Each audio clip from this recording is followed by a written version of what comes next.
60টি বর্জনীয়র 1 number, বিলম্বে ইফতার করবেন না কখনো। 1 নাম্বার, দেরি করে ইফতার করা নিষিদ্ধ। ইহুদিরা দেরি করে ইফতার করে। লা ইয়াজালুন নাসু আলা খাইরিন মা আজ্জালুল ফিতরা। বিশ্বনবী বলেছেন, এই উম্মত যতদিন আগে আগে ইফতার করবে, এই উম্মতের কপাল থেকে কল্যাণ কেউ ছিনিয়ে নিতে পারবে না। চিল্লায় বলেন ঠিক কি না? আজানের জন্য বসে থাকবেন না, সময় দেখবেন। স্থানীয় সময় যখন সূর্যাস্ত হওয়া মাত্রই বিসমিল্লাহ, খেজুর খেয়ে ফেলবো। পারবেন তো নাকি দেরি করবেন? 2 নাম্বার, রমাদানের পবিত্রতা বজায় রাখবো। কোনো তর্ক বিতর্ক অশ্লীলতায় আমরা জড়াবো না, ঝগড়া করবো না, সরাসরিও না, ফেসবুকেও না। করবেন কেউ গালি দিলে বলবেন ইন্নিমরুন সায়েম, আমি রোজাদার।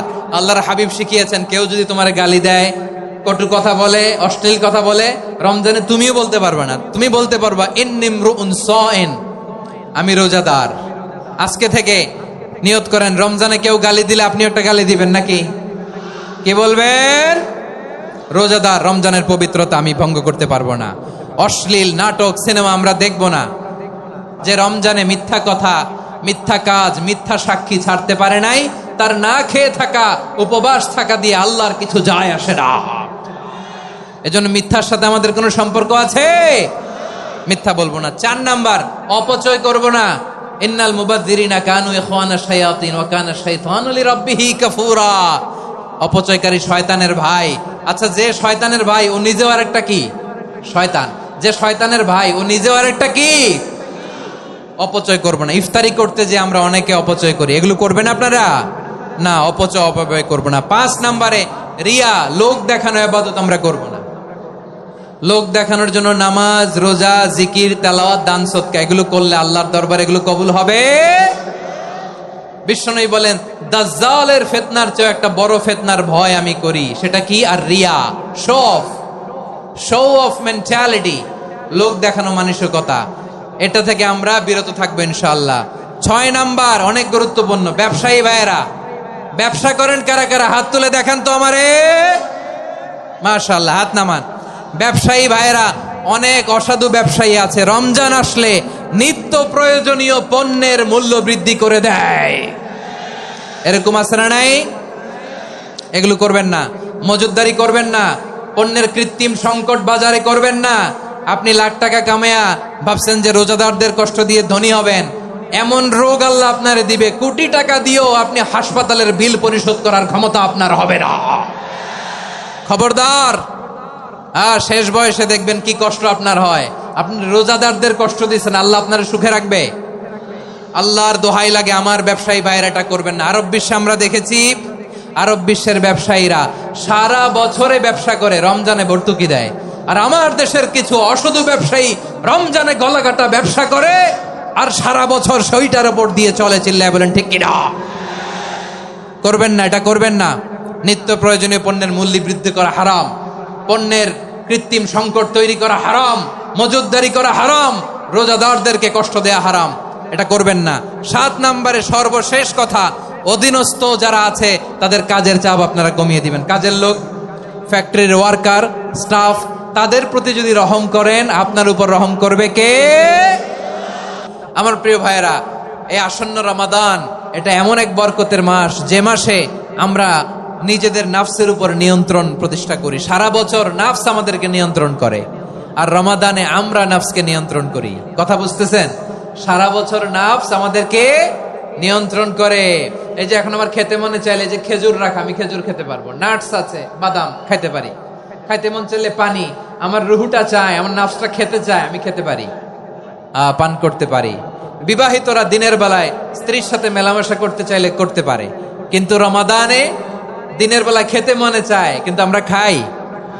আমার প্রবৃত্তি খেতে চায় কিন্তু প্রবৃত্তির কথা আমরা শুনি, কথা কয় না।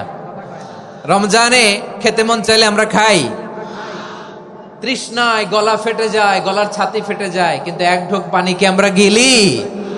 বিবাহিতরা দিনের বেলা স্ত্রীর সাথে কি মেলামেশায় যায় না। তার মানে সারা বছর নফস আমাদেরকে নিয়ন্ত্রণ করে, আর রমাদানে নফসের উপর আমরা নিয়ন্ত্রণ প্রতিষ্ঠা করি। নফসের লাগাম আমরা রমাদানে টেনে ধরে। চিল্লায় বলেন ঠিক কিনা? এজন্য আমার প্রিয় ভাইয়েরা, নফসের উপর নিয়ন্ত্রণ নিতে চাইলে রমাদানের রোজার কোনো বিকল্প নাই। এটা এমন মাস যে মাসের ফজিলতেরও কোনো শেষ নাই।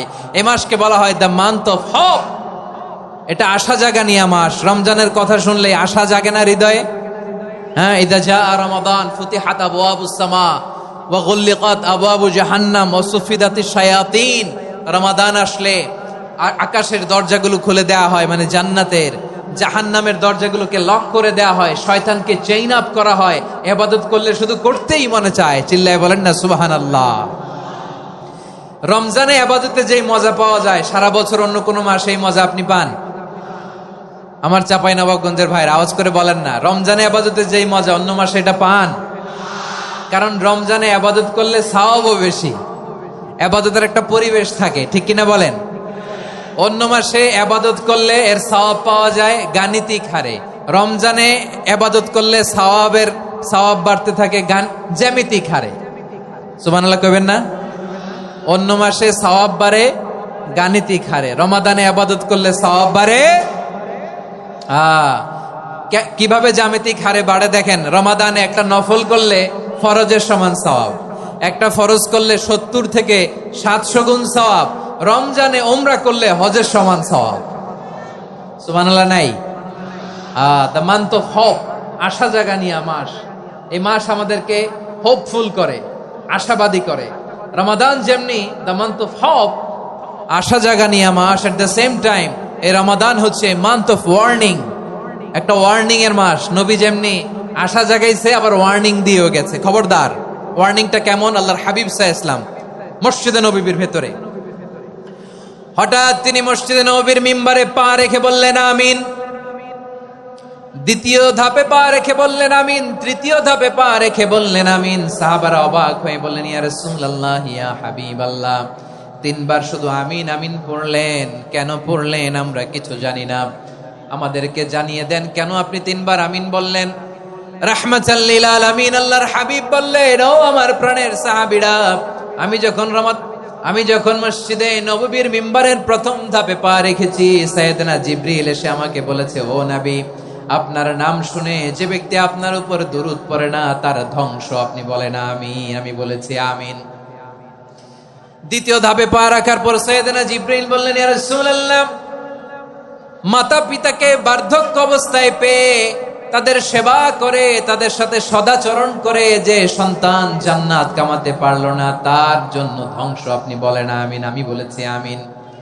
আবার মিম্বারের তৃতীয় ধাপে ঠিক যখনই আমি পা রাখলাম, সাইয়েদনা জিবরাইল বললেন, নবী, রমজান মাস পাওয়ার পরে এই মাসে ইবাদত করে যে ব্যক্তি নিজের গুনাহ মাফ করাতে পারলো না তার জন্য ধ্বংস। আপনি আওয়াজ করে পড়েন আমিন। কত বড় ধমক, কত বড় ওয়ার্নিং দেখছেন। যে রমাদান পেয়েছে কিন্তু রমাদানের ইবাদত করার মধ্য দিয়ে সে নিজেকে জাহান্নাম থেকে মুক্ত বানাতে পারলো না, তার উপর আল্লাহ লানত, তার জন্য ধ্বংস। সাইয়েদনা জিবরাইল বলেছেন আমিন, স্বয়ং বিশ্বনবীও বলেছেন আমিন। আওয়াজ করে পড়েন নাউযুবিল্লাহ। তাহলে রমজান আসবে আর আমরা নিজেদেরকে জাহান্নামীদের লিস্ট থেকে নাম কাটিয়ে জান্নাতীদের লিস্টে উঠাতে পারবো না। এর চেয়ে বড় হতভাগা কি আর কেউ থাকতে পারে? আওয়াজ করে বলেন। তাহলে রমাদানের এই রহমত, বরকত, মাগফিরাত, ফজিলত আমাদের কামাই করার দরকার আছে না নাই?